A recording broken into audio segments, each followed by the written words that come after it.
Alhamdulillah Rabbil Alamin. Wa afdalus salatu wa taslim ala Sayyidina wa maulana Muhammadin wa ala alihi wa sahbihi ajma'in.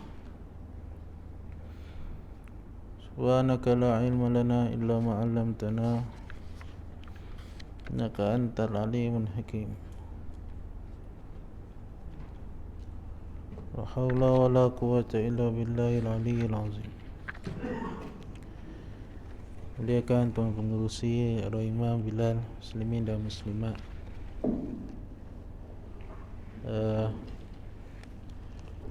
Kesuat 54, nasihat ke-22. Qala musannif rahimahullah ta'ala wa nafa'ana bi'ulumihi fid darain amin. Qala wahai anakku yang tercinta, lepas hari ini janganlah engkau banyak bertanya kepada aku daripada segala kemusykilanmu, kecuali hanya dengan lidah hatimu. Dan ini adalah berdasarkan firman Allah Ta'ala, walau annahum sawaru hatta takhruja ilaihim lakana khairan lahum. Maksudnya seandainya mereka bersabar menunggu sehingga engkau Muhammad keluar menghadap mereka, maka itu adalah sesungguhnya lebih baik bagi mereka.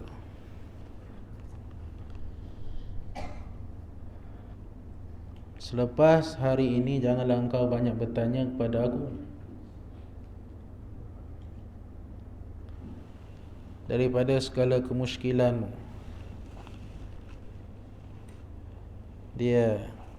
Kita dah bincang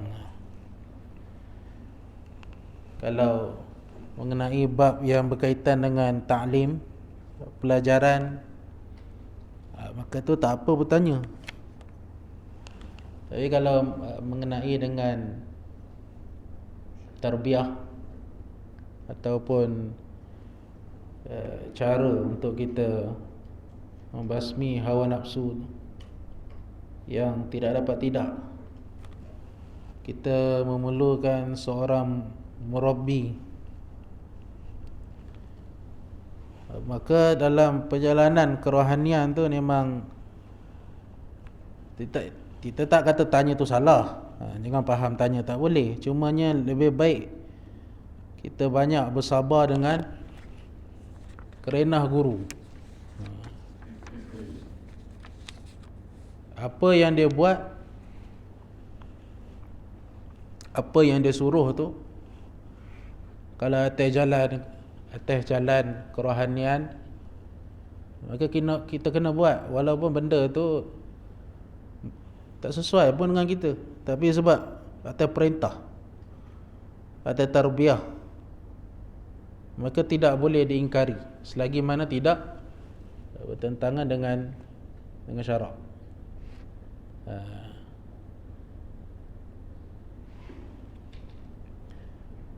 Adapun kalau segi dunia sekalipun, kalau kita jumpa doktor kata makanlah ubat ni, ni boleh sihat, kita percaya tu kita tak tanya banyak dah. Ada kita tanya lagi, kenapa saya mesti makan ubat ni? Berani nak kena ketuk kepala buat, why must I eat this?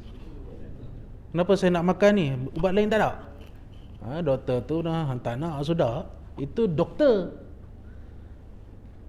Kita boleh taat 100% dengan doktor ni. Petikai kan, kena marah takut. Itu keduniaan pun kita tidak bukan tak boleh tanya, boleh, tapi kadang kita tak tanya pun. Dunia kita percaya pula dengan doktor tu, boleh pula. Ini kalau melibatkan kerohanian, memang tak boleh tanya. Tanya tu sekali sudah lah, lepas tu saya tanya dah, tu tak apa. Tapi jangan banyak tanya lagi, tu tak boleh. Jadi kenapa saya kena buat macam ni? Kenapa saya kena masuk suluk? Bila Tok Syekh tu kata masuk suluk, kenapa saya kena masuk suluk? Kenapa saya kena puasa, orang lain tak puasa? Dia tanya macam-macam. Murid lain tak buat, saya kena buat. Kenapa saya kena buat macam ni? Orang yang banyak macam mana nak berjaya? Kita banyak sangat kita punya, itu dah bukan peringkat bertanya, itu protes. Berjaya macam mana? Sebab tu kalau kita nak berguru dengan seorang guru yang murabbi, apa kata Sidi Abdul Wahab Sya'rani dalam Al-Anwar Qudsiyah beliau, ada dalam kitab tu adab murid dengan syekh dia.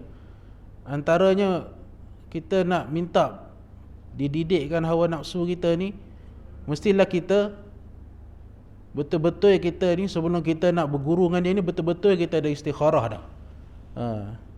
Wa min sya'nil murid alla yadkhulu fi suhbati syekh. Bagi seseorang murid tu, tidaklah dia masuk ataupun tidaklah dia berguru dengan seseorang syekh tu melainkan illa ba'da istikharah, melainkan lepas dia sembahyang istikharah. Wan syarha sadru, dan lapang dada dia, li suhbatihi, untuk berguru dengan seorang syekh tersebut. Mesti dia kena istikharah dulu. Saya nak berguru dengan dia kan. Tambah-tambah bab rohani. Kalau bab taklim tak apa. Bab taklim gila pun beribu ustaz tak apa taklim. Tapi kalau bab yang berkaitan dengan hawa nafsu ni, kita kena istikharah betul-betul. Sebab bila kita ambil dia sebagai guru, apa yang dia buat, apa tindakan dia, jangan banyak tanya. Dia kata kalau kita tak buat istikharah, kita tak pernah minta petunjuk kat Tuhan, dia kata apa? Wa illa farubbama, kalau engkau tak pernah sembahyang istikharah, kau jumpa dia, kau terus terpegun kan, kita terus nak berguru dengan dia. Tak sembahyang istikharah, tak mohon petunjuk pada Tuhan, farubbama dakhala bighairi i'tiqad wal ihtiram, kemungkinan kamu masuk tu dengan bukan yang sebenar. Kamu masuk mengikut orang berguru dengan dia, kita berguru dengan dia juga, dan kamu tak ihtiram, tak hormat dia. Kemungkinan kalau kita masuk berguru dengan dia pun kita tak ta'zimkan dia, jadi tak berkat lah, tak dibasmi hawa nafsu kita tu. So bila kita berguru dengan seseorang syekh yang betul-betul syekh lah, jangan syekh dakwa-dakwa banyak sekarang ni. Ni ajaran baru ni, perempuan boleh salam laki-laki, tapi duk bahas makrifat, duk bahas hakikat, duk bahas apa ni sembahyang makrifat. Dah lah tua dah, malas nak dia ikan emosi. Bila perempuan salam dengan dia, peluk belakang perempuan tu. Oh sonok. Perempuan boleh redha biar ya tubuh dia kena pegang. Jualah saya tak ada sepak ni. Geram tengok buruk kan nama tarikat. Benda tu sampai Langkawi dah, sampai Malaysia dah. Asal dia Indon. Belakang. Betul kata, kita dah belajar banyak kali dari seorang. Seseorang menjadi syekh tu, salah satu syarat dia, mana-mana kitab, bukalah kitab tasawuf besar-besar pun, mesti alim ilmu syariat. Itu pertama sekali. Sekurang-kurangnya lepas fardu ain dia. Itu saja. Dia tak perlu bahasa Arab tu, tak perlulah, itu fardu kifayah. Kurang-kurang tauhid fiqh tasawuf dia boleh mengajar. Dan dia jaga syariat tersebut. Semualah kitab Futuhat Ilahiyah ke, kitab Al-Luma' ke kan, semua bincang mengenai macam mana kita nak menjadikan seseorang tu guru kita. Antara syarat paling pertama sekali, mestilah dia tidak menyalahi syariat. Dia kena sembahyang 5 waktu, dia kena puasa, bahkan dia kena lebih pada kita, lebih pada orang awam, segi sembahyang sunatnya, segi warak dia, baru boleh kita ambil sebagai guru.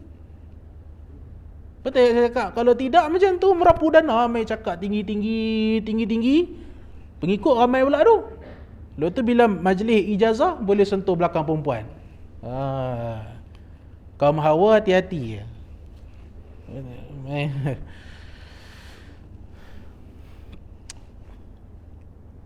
Okay. Yang saya sebut ni, yang Imam Ghazali kata jangan banyak tanya ni, syekh yang betul-betul jaga syariat dia, jaga semayang, jaga puasa, bab fardu ain semua dia buat. Itulah asas utama kita nak berguru dengan seseorang. Semua rukun-rukun Islam, bahkan berkaitan akidah apa semua, mesti dia lulus, baru boleh kita ambil sebagai guru. Kalau tidak, dia jadi macam hari ni lah tuan, dakwa-dakwa je banyak. Cuba tengok dalam YouTube hari ni, ustaz tengok YouTube, memanglah ni pun YouTube juga, tengok video saya ceramah YouTube juga. dakwah yaqazah, macam-macam. Sedangkan tarikat ni jauh pada dakwah dakwi. Itu tarikat yang sebenar. Jauh pada nak mengaku dia tu wali, jauh sekali ya tuan. Ada tarikat macam tu mengaku dia wali. Kita tak nak sebut lah tarikat apa. Saya kutub. Astaghfirullahalazim. Kutub. Pengikut dia pun bodoh. Tak sok kan. Itulah bila kita tak guna akal kita, bahaya juga tu. Kita ada akal, Tuhan bagi akal, tapi kita tak pakai. Kita terpegun jadi tu. Ini problem juga. Sebab itu ulama-ulama dulu menegaskan kalau kita nak masuk dalam medan-medan tarbiyah ni, kita nak masuk tarikat, tapi ini bukanlah syarat utama, tapi sebolehnya biarlah kita lepas fardu ain. Lebih-lebih lagi mengenai ilmu tauhid. Tidak, ini macam hari ni tu. Saya nak bebel bab ni kan 40 minit pula. Pegang tu, perempuan pun boleh tu minta sentuh belakang. Peliknya tu. Masalahnya suami ada sebelah. Tu yang geram tu. Suami dia pun suka tengok. Astagfirullahalazim.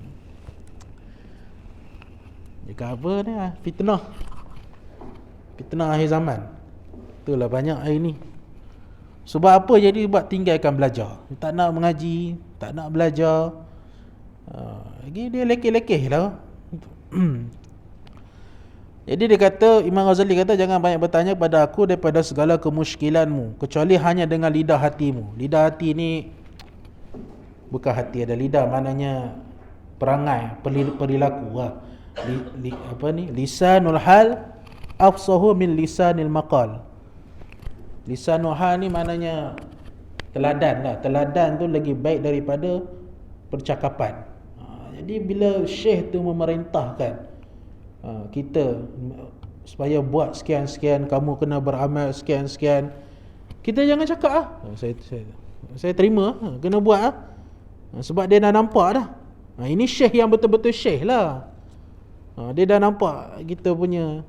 Saya dah beritahu dah dulu, kalau kita nak menjadikan dia guru tu, asas dia biar dia jaga syariat. Itu paling, saya tak nak panjang-panjang, itu paling ringkas saya cakap. Syariat mesti jaga. Kalau tak jaga syariat, tuan-tuan tinggallah guru macam tu. Lagi satu, guru yang betul-betul wali, ini cakap, kalau kita tinggalkan dia, dia tak melatah. Itu betul guru. Berdasarkan hadis Nabi SAW, ini ihtijaj ilaihi naf'an. Kalau kamu berhajat dengan dia, dia bagi manfaat. Wa ini stughniya anhu, kalau kamu rasa kamu tak perlu dia, aghna nafsah, dia tak ada apa. Saya semayang macam biasa, ibadat macam kamu tak suka saya, pergilah guru lain. Tak ada benda. Dia tak rasa bila murid tak ikut dia, bodoh, dia marah. Itu tanda bukan. Itu tanda dia tak wali, dia kuali. Dia kata, ini memang kuali. Bila murid lari pada guru lain, dia bising. Apa ni, dia tak berkat, dia mula dah. Kadang tak sesuai. Mungkin murid itu dah berguru dengan dia, tapi tak boleh nak buat. Jumpa orang lain pula, orang lain ni mudah sikit kan, dia pindahlah pula. Kalau syekh taklim tak apa, saya tak bincang syekh taklim ni, guru taklim tak apa. Tuan-tuan tak masuk dengan ustaz ni, belajar dengan ustaz ni. Mungkin tuan-tuan dengan saya tak masuk sangat lah kot, tinggi sangat mengajar, ambil ustaz lain sikit, rendah sikit, selesa dengan ustaz. Itu tak apa. Tapi kadang syekh taklim pun duk maki-maki juga kadang. Hasad dengki, kacau agak tu. Susah nak buang penyakit hasad tu. Sembang senang lah, jangan hasad dengki kan. Itulah paling payah. Pasal perangai iblis macam tu, hasad. Tak nak ngaji dengan itu tak apa, taklim kita tak bincang. Taklim biar lah. Tapi kalau main tarbiyah ni, tapi kita tak boleh salahkan juga kalau dia rasa tak sesuai dengan tok wali ni, tak boleh nak ikut. Ada wali Allah yang macam tu, cakap dia tu asyik nak maki amun je, ada. Tapi dia tu orang soleh, memang ada. Kalau dengar kuliah pergi meninggal dah pun tak nak sebutlah nama. Jenis macam tu. Tak hati. Itu. Dia kata, aku dah 40 tahun suluk. Hampa apa tahun nafsu je. Kita pula rasa, tak boleh ni. Kelang kabut. Tukarlah. Cik guru lain pula minta istikharah lagi. Kan? Jadi dia tak melatah. Kalau nak pergi, tak apa pergi hak lain. Tapi kalau kita dah dapat guru yang betul, tapi hawa nafsu kita suruh pergi lah, itu masalah. Itu lain pula cerita tuan. Nafsu kita macam kutuk-kutuk dia. Kalau kita nak pergi guru yang lain sekali pun, kita jangan kutuk yang ni. Itu yang betulnya. Orang-orang dulu begitu. Kalau dia nak pergi ke guru lain, dia tidak merendahkan guru ni. Dan guru ni saya tak faham, saya pindah ustaz lain. Jangan rendahkan dia. Sekarang ni tak, bila pindah guru lain dia kutuk. Itu masalah ini dunia. Inilah dunia tuan. Kutuk guru tu tak berkat mengaji. Bila sampai bila-bila tak masak ilmu dia. Sebenarnya guru ni tak sesuai, pindah guru lain kutuk guru tu tak sesuai. Tengoklah macam mana kita tengok kondisi kita macam mana. Tu syarat dia. Seorang syekh tu dia tak melatah. Siapa yang nak datang aku bagi manfaat. Siapa tak nak aku ibadat macam biasa. Itu betul syekh. Jangan dia melaknat-laknat murid tu salah. Ilmu ni ilmu Tuhan, bukan ilmu ente. Tu kita kena ingat ilmu yang kita dapat ni Allah yang bagi, bukan ilmu kita sendiri. Jangan sombong sangat. Okey. Jadi apa yang guru bagi kita terima aje. Bahkan dalam kitab Anwarul Qudsiyah ni ada satu fasal. Saya baca-baca tadi kan. Dari perkara yang murid patut buat, dia kata, perbuatan murid tu adalah la yaqulu li syekhi lam. Jangan dia bercakap dengan syekh dia tu tidak. Tak boleh. Ni kita ada ni, ada 2 live ni kan. Buku kitab. Mana kalau kita nak masuk dalam bidang tarikat ni, ilmu tarikat, ilmu suluk, kita ada seorang pembimbing kita yang sempurna lah, yang elok lah. Kalau hak merapu, sentuh perempuan semua tinggal lah. Itu karut. Yang betul-betul jaga ni, apabila dia perintahkan sesuatu pada kita, jangan kita kata tak. Buat apa? Jangan cakap macam tu. Lam ni tidak kan, lam yalid wa lam yulad. Lam yalid tidak lam ni tidaklah, maksud dia tidak. Jangan kalau syekh tu perintahkan kita buat sekian-sekian, kita apa faedah buat? Jangan tanya macam tu. Siapa yang tanya macam tu, dia tak ada adab. Dan dia tidak dapat habuan di dalam ilmu tarikat dia. Tak boleh. Ini ilmu tarikat. Sebab Imam Ghazali cerita ni cerita tarikat tuan. Ni bukan cerita syariat ni, tarikat. Jadi saya kena terang. Kalau kita berguru dalam ilmu tarikat, kita ada seorang pembimbing. Kalau dia arahkan kita buat benda-benda, jangan kita kata tidak, tak boleh. Tak betul tu. Tak boleh. Ataupun kita kata kenapa tak boleh? Kenapa tak boleh? Jangan cakap macam tu habis. Segala ibadat dia buat tu tak ada adab. Ada saya dengar tu Tok Syekh perintah sekian-sekian, kenapa tak boleh? Orang tanya pula. Padahal dia tahu Syekh tu ada mata hati. Why cannot? Dia sebut macam tu. Ni tak boleh tuan. Itu beza dengan Syekh taklim tu. Saya nak terang betul-betul tu. Syekh taklim tak apa. Ustaz ni tapi ada khilaf ke mazhab ni? Itu taklim. Itu pun kadang murid tak betul juga. Dia khilaf-khilaf, tok guru dia pandai lagi. Tapi kadang murid pandai juga. Tu kena terima kadang budak. Kadang tu payah nak turunkan ego tu kan. Susah tu. Turunkan ego seorang guru tu. Bukan senang kan. Tapi kalau taklim tak apa. Tapi saya berbeza. Macam Syafi'i dengan Maliki lah berbeza. Imam Syafi'i kata nak cari rezeki kena keluar, kena kerja, orang panggil. Orang Perak kata kerja kan, kena jual nasi lemak. Negeri Sembilan cakap kerja apa? Saya tak tahu. Kojo. Imam Malik kata rezeki dapat dengan ibadat duduk dapat dah, Tuhan jamin. Cerita masyhur tu dalam Facebook ramai orang share. Imam Syafi'i keluar tiba-tiba jumpa buah. Ni buah ni bagi ke Imam Malik. Imam Malik guru dia. Ni bagus, Imam Malik suka buah ni. Jumpa Malik, nah ada buah. Aku kata dah, aku duduk saja aku dapat dah. Hang kena cari. Dua-dua gelak. Tu tak apa khilaf macam tu. Taklim. Tapi kalau segi tarbiyatan lain sikit. Sebab itu mana-mana kitab pun, seseorang yang nak dalam ilmu tarikat peringkat mubtadi, peringkat permulaan nak masuk, dia kena ada seorang je guru syekh dia. Jangan banyak-banyak. Syekh dia tu dia tak jangan tu. Jangan pergi jumpa sana, pergi jumpa sini. Lagi jadi itu yang jadi isim tu. Guru ni lah sesuai, nak nafsu main. Guru ni lah sesuai. Guru ni lah dia pening. Tak boleh, dia mesti satu. Tapi berdasarkan syarat yang kita sebut tadi lah, mesti alim syariat, mesti jaga semayang, mesti buat puasa, mesti bayar zakat, sempurna syariat dia. Tapi bila kita dah terima dia jadi guru tu, pandai-pandailah kena yang garang, yang cengih, terima je lah, nak buat macam mana. Kita yang nak guru dengan dia, kena sabarlah. Okay. Jadi itu yang maksud Imam Ghazali tu. Dan ini adalah berdasarkan firman Allah Ta'ala. Dia kata, walau annahum sabaru hatta takhruju ilaihim lakana khairan lahum. Seandainya mereka bersabar menunggu sehingga engkau Muhammad keluar menghadapi mereka, maka itu adalah sesungguhnya lebih baik bagi mereka. Sabar. Ayat ni sebenarnya turun pada peristiwa tu Bani Mustalik. Asbabun nuzul ayat ni, ketika mana Nabi memerintahkan Walid bin Uqbah pergi ambil kutip zakat dekat Bani Mustalik. Cerita tu famous tu.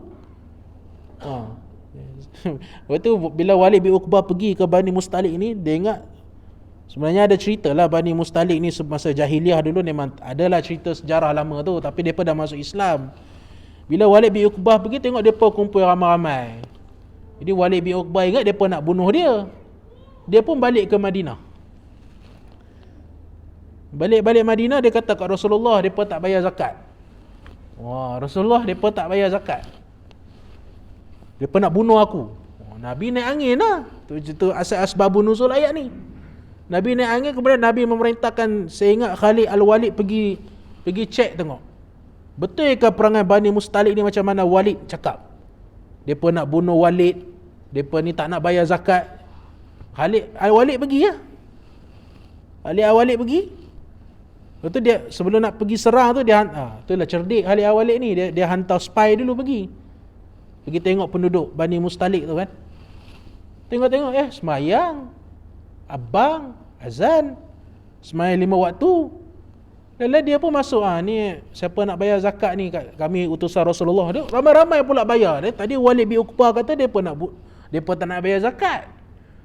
Tu asal cerita dia. Turun ayat ni. Kena sabar dulu. Apa-apa berita pun cek dulu. Tu turun ayat ni.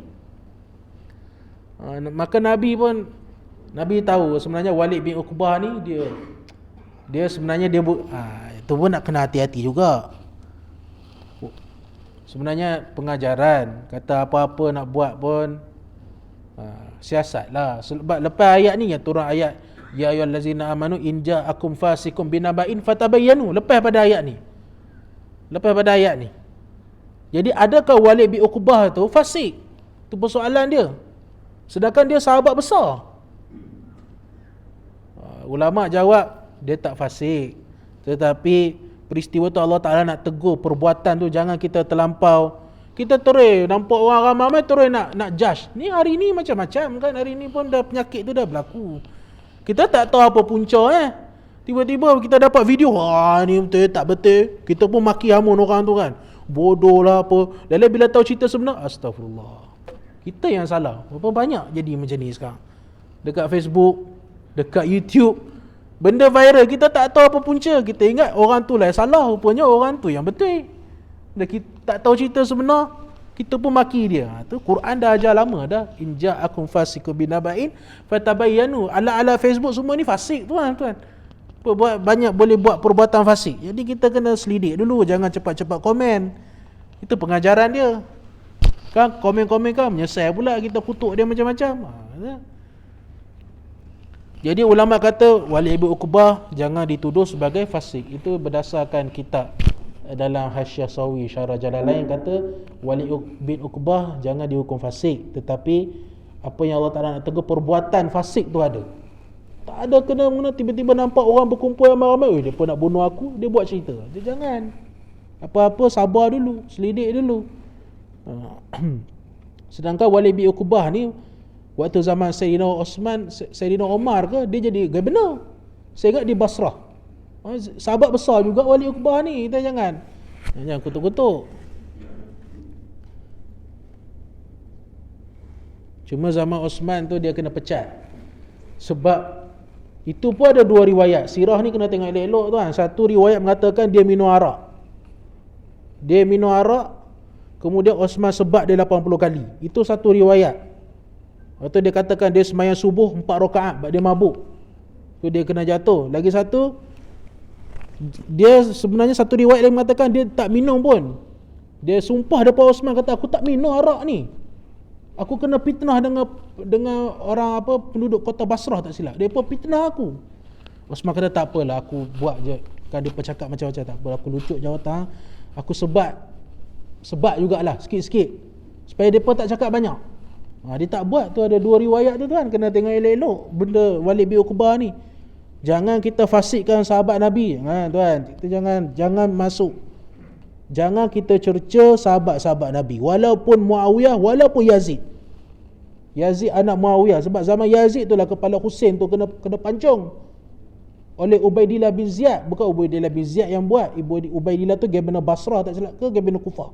Basrah kot. Dia arahkan tentera dia yang sembelih. Tapi sedih kisah tu tuan. Sayyidina, bayang kalau 40 orang je yang ikut Sayyidina Husain peristiwa Karbala tu, hak keliling dia berpuluh ribu. Macam mana nak menang? Sampai dia kena tusuk dengan tombok, dengan anak panah, berapa puluh anak panah. Datang seorang, saya lupa nama dia, datang seorang tu tengok dia tengah sakit, pancung kepala. Dan dia bagi kat Ubaidillah bin Ziyad, ni kepala Sayyidina Husain. Ubaidillah ni memang gimana, saya tak nak kata laknat lah, tapi jahat lah. Yazid punya Yazid bin Muawiyah punya gubernur di Basrah tak silap saya, nama dia Ubaidillah bin Ziyad.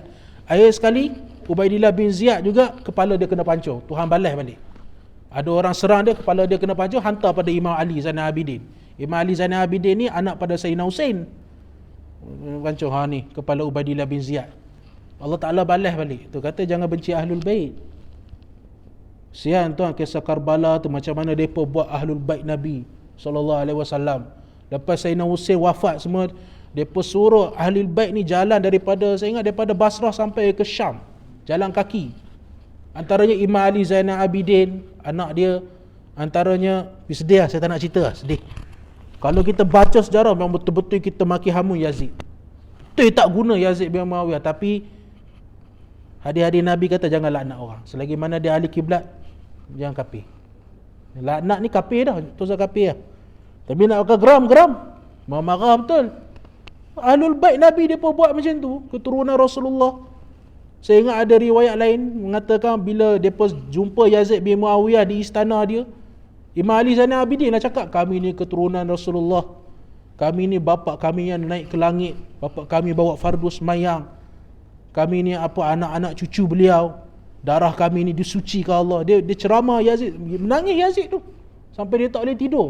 Perbuatan dia bunuh Husain tu dalam sirah, menangis. Kira macam taubat agak lah tu. Sebab tu dia tak bunuh Ahlul Bait tu, dia hantar ke Madinah balik. Tu cerita dia. Cuma kita tak adalah macam Syiah dia 10 Muharram mesti ada pisau punya. Ya Husain pak macam tu. Kita tak ada lah. Tapi sedih tu sedih lah tuan. Cuma bab Muharram ni kita jangan fokus sangat, sebab banyak lagi peristiwa lain selain itu. Peristiwa hak baik pun banyak tu yang kita buat bubuh Asyura tu kan. Kita tak buat macam Syiah kan, ketok-ketok tak buat macam tu. Apa saya nak kata, jangan terlibat. Kita jangan fasidkan sahabat. Kalau nak kata sahabat berzina, ada? Kan tak ada. Riwayat Bukhari lagi memang ada sahabiah berzina. Takrif sahabat ni apa? Siapa yang beriman dengan Nabi dan berjumpa dengan tu sahabat lah. Kalau kita nak bincang had dosa, memang ada, sebab mereka tak maksum. Cuma Ahli Sunnah wal Jamaah tidak kufur, tidak masuk campur. Semua yang jadi pada para sahabat Nabi itu, semuanya ada sebab untuk diturunkan hukum. Tu cerita dia. Janganlah kita kata fasik lah, bid'ah. Tilka ummatun qad khalat, mereka dah lepas dah. Dah dalam kubur yang kita pergi kutuk buat apa? Dalam kubur dah. Maki hamun sahabat buat apa dalam kubur? Depa meninggal dah, Tuhan dah ampun depa sudah. Kita hidup maki-maki lagi. Ya Allah Tuhan. Itu cerita dia, cerita pasal Walid bin Uqbah ni. Jadi apa-apa pun, ya allazina in ja'akum fasiqun binaba'in fatabayyanu. Kalau ada orang fasik bawa khabar berita, siasat dulu. Tambah zaman lah ni kan, Tuduh orang tu dia semata tuduh, maki orang, sebar aib orang kat Facebook. Kita pula tak tabayun. Habis lah, sebab tu saya nasihat lah pada diri saya sendiri ke, seperti saya lah terutama, kalau kita nampak lah benda-benda video-video pendek viral ni, kita kena yalah siasat lah dulu, elok-elok kan. Baru ni kes tahfiz pula, tahu yang kena tumbuk tu pelajar. Terus komen lagi lah, tengok apa ceritanya. Tapi orang tu memang kurang ajar lah, yang tumbuk tu pun tak pakai baju. Budak-budak tu pakai jubah, pakai serban. Tahu lah, terus komen lah, macam ni. Dia tak tahu cerita betul. Tapi perbuatan tu tak patut lah. Ustaz komen juga, komen lah sikit. Tak betul lah masuk masjid pakai selipar, apa cerita. Dengan tak pakai baju, budak-budak pakai Quran. Sakit hati juga tengok. Itu tak lama tengok lah, malah angkat-angkat orang tangkap tu sekejap je tu. Itu hebat juga kuasa viral ni kan. Viral sikit lah, kita tengok malah tak esok habis. Macam orang yang hina Nabi tu lah. Dia kata Nabi Muhammad kambing hitam apa, esok kena sepak. Lah ni sekejap ya orang buat kerja. Ya, tengoklah esok tu. Kata kita zaman lah ni nak buat apa-apa pun jangan fikir lah dulu. Jangan percaya berita apa siasat dulu. Sebab tu orang kata mata kepala tu lebih sahih daripada pendengaran. Kita tengok dengan mata kita tu. Sebab tu bila orang berzina, Nabi kena tengok dengan mata. Maksudnya 4 orang saksi. 4 orang saksi, kamu nampak tak benda tu masuk? Tu baru zina. Kalau sekadar itu belum lagi, ni fiqah. Bila nampak betul masuk, 4 orang saksi. Kalau dusta ni memang tanggungjawab akhirat, baru boleh sabit dia berzina. Tu zaman tu hukum Islam. Okey. Itu cerita pasal Walid bin Uqbah tadi. Kemudian, dan terimalah nasihat Khidir alaihi salam ketika ia berkata kepada Nabi Musa alaihi salam, "Fala tas'alni an syai'in hatta uhdisa laka minhu zikra." Maka janganlah engkau segera bertanya kepada aku tentang sesuatu sehingga sampai masanya aku akan memberitahu tentang hal itu kepada kamu. Itu peristiwa Nabi Musa bertemu Nabi Khidir di Majma' al-Bahrain. Setengah ulama mentafsirkan Majma' Bahrain itu adalah tempat di antara Rom dan Parsi. Dia ada asal peristiwa tu, ada asbab dia. Sebab bila orang tanya pada Nabi Musa alaihi salam,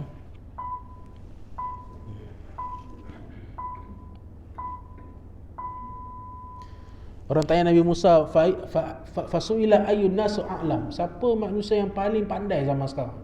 Orang tanya Nabi Musa. Qala ana, saya.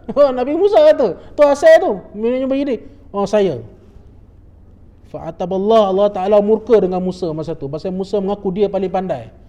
Dia kata, kemudian Allah Ta'ala mewahyu pada Musa. Fa'awhawa ilaihi ay, maka Allah Ta'ala berwahyu pada dia untuk dia pergi berjumpa dengan seorang hamba dia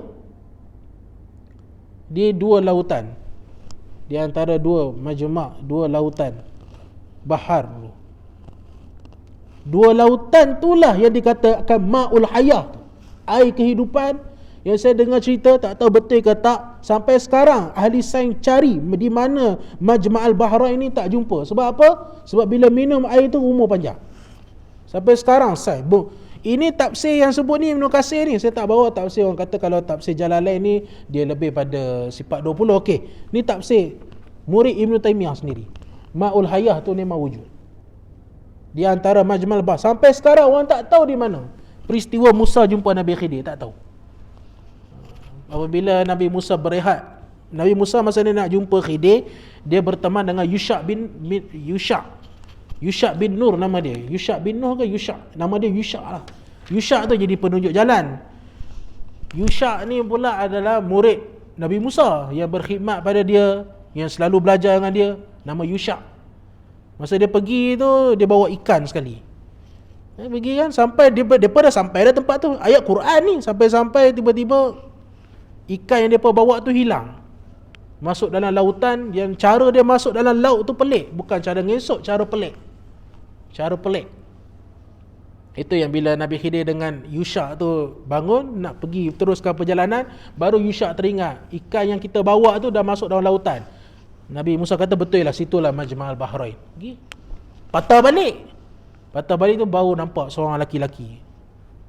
Fawajada min abdina, engkau akan jumpa di antara hamba-hambaku yang aku ajar ilmu di sisi aku sendiri. Aku yang ajar dia. Jangan cakap kita pandai. Ada seorang lagi. Jangan engkau mengaku engkau pandai, wahai Musa. Ada seorang lagi, hamba aku yang aku ajar dia. Sebab tu ulama mentafsirkan bila Allah Ta'ala ajar dia, mana dia Nabi. Itu satu pendapat. Pendapat banyak. Al-Isabah Ibnu Hajar Al-Asqalani ulas panjang lah benda tu. Berapa muka surat. Ada yang kata Nabi. Dan itu kebanyakan ahli tasawuf pegang dia Nabi. Kita tak boleh nak maki juga. Ada pendapat dia, ada nas dia. Cuma sebabkan dia minum air, tu kata ma'ul haya tu. Air kehidupan tu, umur dia panjang sampai bila-bila. Sekarang dia ada tak? Remang bulu roma ni. Kan dia ada malam ni, jenuh itu. Tapi ada tanda tak kalau nak tahu dia ada? Apa dia ustaz? Rahsia. Tak ada rahsia, saya gurau ya. Tanda dia, ni ada sahih ni. Apabila dia semayang kat satu tempat hijau. Sebab tu khidir tu hijau. Bila dia semayang, Allahu Akbar semayang, semua bumi tu jadi hijau. Jadi bila saya tengok tanah Arab lah ni, bila semua dah jadi hijau. Dulu kan pada pasir. Tak mustahil khidir lalu situ. Mungkin dia semayang, dia ibadat, oh lah ni hijau semua. Tak mustahil. Ini nak Rasul yang sebut benda tu. Saya buat kitab ni. Jadi jangan, Tuhan kata jangan kau mengaku. Ada lagi seorang. Kau pergilah jumpa dengan dia. Sekejap. Fawajada abda min ibadina, engkau akan dapati hamba di kalangan hamba-hamba kami. Atainahu rahmatan min indina, kami beri rahmat di sisi kami. Wa 'allamnahu min ladunna ilma, kami mengajar dia di sisi kami. Tu laduni, dia terus direct pada Tuhan. Sebab tu ulama mentafsirkan, innaka lan tastati' ma'iya sabara, kau nak ikut aku, kau tak sabar punya. Jangan ikut ditafsirkan oleh Ibn Katsir, wahai Musa, aku ada ilmu yang Allah Ta'ala ajarkan aku, engkau tak tahu. Ada. Dan engkau ada ilmu yang Allah Ta'ala ajar pada engkau, aku tak tahu. Tapi kalau kau nak ikut ilmu macam aku ni, tak mampu. Itu satu bukti yang menunjukkan, berdasarkan peristiwa Khidir dengan Musa ni, menunjukkan apa-apa guru mursyid buat tu mesti ada sebab. Kalau dia buat saja-saja tak ada sebab, itu tinggallah, itu memang mursyid, itu bukan mursyid. Mursyid kalau dia buat sesuatu benda mesti ada sebab. Dia arahkan kita, cuci tandas. Balik-balik muka kita, engkau pergi cuci tandas lah, engkau tak payah belajar lah, kau cuci tandas. Ada sebab lah sebenarnya, kalau dia betul guru lah. Jadi sebab peristiwa Nabi Musa ni pun, Khidir buat ada sebab. Bunuh budak, kemudian apa lagi? Pecahkan kapal, kemudian rumah yang roboh dia bangun balik jadi elok. Semua tu dia kata ada sebab dia buat macam tu. Sebab Tuhan ajar, Tuhan yang perintahkan. Main-main tuan. Saya lagi cenderung pendapat mengatakan Nabi Khidir sampai sekarang hidup lagi. Itu pendapat saya lah. Dan kebanyakan pendapat dalam kitab-kitab ulama kita pun, belah-belah Nusantara ni banyak cenderung pada pendapat tu. Kita jangan nak bantah sangat. Tok guru kita pegang yang tu. Sampai ada seorang, saya tak nak sebut ahli politik, cerita ni sahih, saya dengar pada mulut kawan saya sendiri, memang dia kuat politik tu. Dan cerita pada tuan guru kat, rahsia. Dia mimpi jumpa seorang laki-laki, cerita apa nak jadi sekian-sekian dekat Malaysia ni. Dia tak nak sebut siapa. Live ni bahaya. Dia beritahu dia jumpa dengan seorang tok guru. Bila berjumpa tu dia cerita, aku mimpi ada seorang laki-laki jumpa aku kat laut, cerita sekian. Masa dulu dia tak percaya juga Khidir ni. Dia tanya, Nabi Khidir ni tok guru hidup lagi tak? Tok guru ambil, saya ingat kitab ni lah, kitab tafsir jalan lain ni, hasyiah dia, syarah dia ni. Tok guru ambil, tu buka tu, kata ni mah ada pendapat mengatakan hidup lagi sebab dia minum air kehidupan di Majma'al Bahrain tu, air tu. Tapi sekarang hidup. Jadi lepas tu tengok tok guru tu dia dah kurang dah, kritik tasawuf dia kurang sikit. Siapa ustaz? Ya tanya-tanyalah, nak tanya RM1,000. Jual agama pula dah. Kan jadi fitnah pula, bahaya kan. Jadi tapi cerita tu sahih. Dia baru dia percaya. Mula-mula dia kata sebab Ada juga tak nafi lah, ada juga pandangan kata dah wafat dah. Kata kalau Nabi Hidi hidup lagi mesti dia ikut sahabat Nabi, dia jumpa Nabi. Itu salah satu pendapat. Tapi kebanyakan belah-belah Nusantara ni memang kata Nabi Hidi hidup sampai sekarang. Dia tahulah, nak jumpa orang yang biasa jumpa dengan dia tu mesti bersih ha. Boleh tengok Hidi tu. Seram pula cerita dia ni. Dia tahu tu. Tak tahu. Nabi kan. Khilaf. Ada setengah kata wali je, tak Nabi. Wali Allah. Ada betul semua. Ada pendapat tu. Ada setengah kata dia orang soleh. Ada juga. Ada setengah kata dia adalah malaikat yang dijelmakan macam manusia. Ada juga dalam Isabah Ibnu Hajar tu dia nukil semua. Jadi terpulang pada tuan-tuan. Sebab dia bukan usul akidah. Saya percaya Nabi Hidi ni dah wafat. Okey, no problem. Tak bercanggah akidah. Ada pendapat. Saya Eden percaya Nabi Hidi ni hidup lagi. Tu pendapat yang jangan kita bid'ahkan pula. Ada nas dia. Dan Ibnu Hajar nukilkan juga pendapat Nabi tu ada hujah dia. Ada orang kata dia tu malaikat kot. Ada. Betul kata nak cerita pendapat sampai pukul 12 lah tuan. Saya bawa kitab Ibnu Hajar tu tapi saya tak bawa. Berat pula nak bawa. Malas. Ada dalam kereta duk apa sebelum tu duk telaah tadi. Ada setengah ulama mengatakan bila Nabi Hidi wafat, Nabi Hidi wafat ketika mana dia angkatkan Quran. Itulah tarikh dia meninggal. Dan ada setengah mengatakan lepas Quran diangkat, kemudian bila Dajjal datang ke Madinah, semua orang munafik keluar. Tiba-tiba keluar Khidir alaihissalam. Dia kata Dajjal potong kepala dia. Itu riwayat ada pendapat tu. Kemudian dihidupkan kembali. Engkau beriman tak aku Tuhan? Maka dia kata engkau Dajjal, engkau tu Dajjal, Tuhan aku Allah. Bunuh lagi sekali. Bunuh terus. Dikatakan itulah akhir hayat Khidir alaihissalam. Pendapat tu ada, kan tak ada. Jadi saya cenderung lagi yang tu. Dan kitab-kitab ulama Jawi kita memang kata hidup. Rezeki lah, siapa nak jumpa lah. Kalau orang macam saya ni taklah kot. Tak bersih kan. Macam tuan-tuan kan mimpi alang. Tiba-tiba dia semayang belakang tuan-tuan, baru tahu. Takut kita. Dia Nabi, dia hidup berapa ratus tahun dah. Itu sampai sekarang orang cari tu. Ni bukan ma'ul hayah kan. Kalau dapat air tu saya pun nak minum. Dapat dah umur 150 tahun kan. Tapi kalau umur panjang pun asyik baring ke tak syok ke. Dia biarlah sehat. Ini umur panjang tapi sakit. Tu sampai sekarang kaji tu. Haji. Sampailah ni orang, saya dengar pengkaji masih cari mana Majma' al-Bahrain ni. Sampailah ni. Ma'ul Haya, air ke, nama pun Ma'ul Haya, air kehidupan. Cari tu, 600 tahun kita hidup. Mana tahu kan. Tak mustahil tuan. Habislah situ. Alam jam pun dah bunyi. Cerita pasal Khidir ni sedap juga. Saya tangguh lah. Tangguhkan dahulu, kita sambung pada pertemuan akan datang. Jadi saya ingat dalam tafsir mengatakan itulah syarat orang nak belajar ilmu. Tengok beradabnya Nabi Musa ketika mana nak berguru dengan Khidir. Dia minta izin dulu. Itu yang diulas oleh Syekh Abdul Wahab Asy-Sya'rani. Tu nama kata fa inna Musa alaihissalam lamma arada suhbatul Khidir. Fasta'zana awwalan fi suhbati. Perkara pertama sekali minta izin nak mengaji. Tu kata adab belajar tu gitu. Tak izin. Kalau kita sekarang boleh tak ustaz datang surau kami mengajar, tu minta izin. Ustaz tu pun carilah jadual dia. Boleh pergilah dia.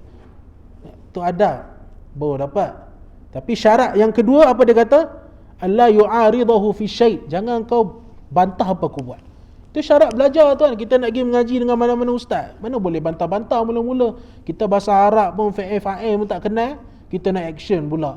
Kan tak boleh lah. Terima je lah syarat dia, kau mesti botak kepala. Tu masa saya kat pondok dulu. Botak, kena botak kepala. Kena botak, bukan botak pendek tuan, botak tu koi. Kita masa dulu tak boleh terima lah botak ni, aduh tak macho lah, botak kot. Masa tu buat perhimpunan, saya ingat lagi masa tu saya 18 tahun. Lepas SPM saya pergi pondok tu. Saya kata kat kawan saya, aduh ni nak buat apa ni, kita datang nak mengaji ke. Tu saya tak erti kan.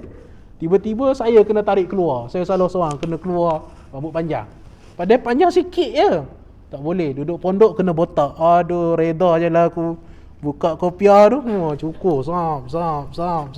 Hilang rambut, tengok cermin gelak. Aduh, tension. Itu syarat. Nak cakap apa? Nak main masuk madrasah tu syarat. Kepala mesti botak. Sembahyang jemaah kena buat. Kalau tak patuh, macam mana kita nak jadi pandai? Kena patuh lah, selagi mana tak bertentangan dengan syarak. Tu adab yang kita belajar tu. Pertama sekali nak belajar, minta izin. Kedua dia, jangan kita bantah-bantah dengan guru. Baru dapat. Kita pun lalai sekali, Nabi Musa tak tahan juga. Nabi Musa macam panjanglah cerita tu, nanti lah kita sambung ayat tu. Bab hidir je kan. Nanti kita sambung pada pertemuan yang akan datang, insya-Allah. Ada soalan? Kita berhenti pada dan terimalah nasihat Hidir alaihi salam. Wallahu subhanahu wa ta'ala alam bisawab.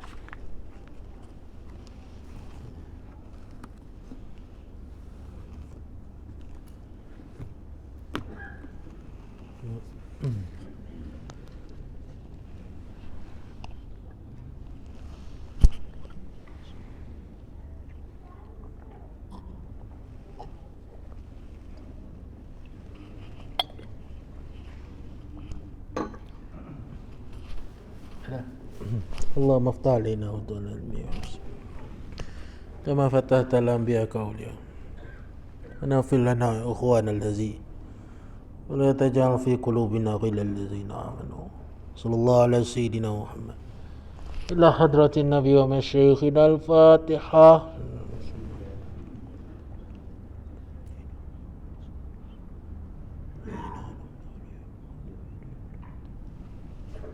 سبحانك اللهم وبحمدك اشهد ان لا اله الا انت